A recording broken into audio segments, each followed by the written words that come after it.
যত থেকে বাড়বে তত পাপের বোঝা ভার হবে। এই দেখো এই কিছু সময় হয়ে গেছে।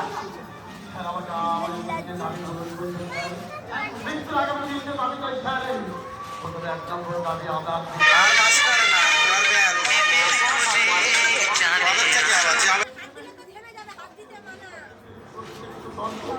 প্রত্যেকটা মানুষ যেন আমার মুখে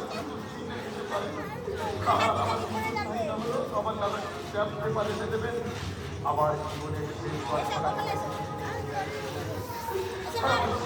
একটা বার আমি আমার মাকে দেখতে চাই। ছেলের মধ্যে থেকে অনেক দিন মাকে দেখিনি, অনেক দিন থাকিনি। তোমার গলা জড়িয়ে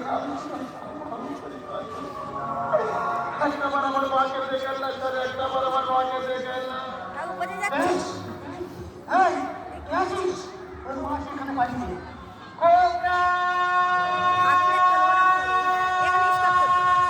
দেখো না মা, দেখো না মা, তোমার সন্তান কত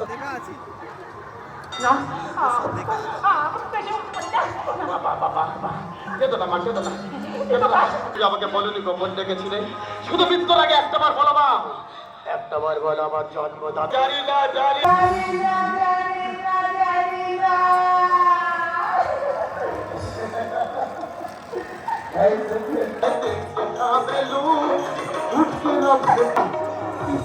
কত করছিস? সত্যি কথা বল, সত্যি কথা তোর মাকে মেরেছিস কেন? আমার মাকে মেরে দিয়েছি আর আমার জন্মের দোষ ছিল, তাই আমার মাকে আমি খুন করে দিয়েছি। নন্দিনীকে ইজ্জত দিয়েছিলাম, তাই নন্দিনীর ইজ্জত দিয়েছিলাম। ভাগিনীকে হত্যা করতে সাংবাদিকের চোখ তুলে কেন দিয়েছিলাম আমি? সাংবাদিকের চোখ তুলে হত্যা করেছি।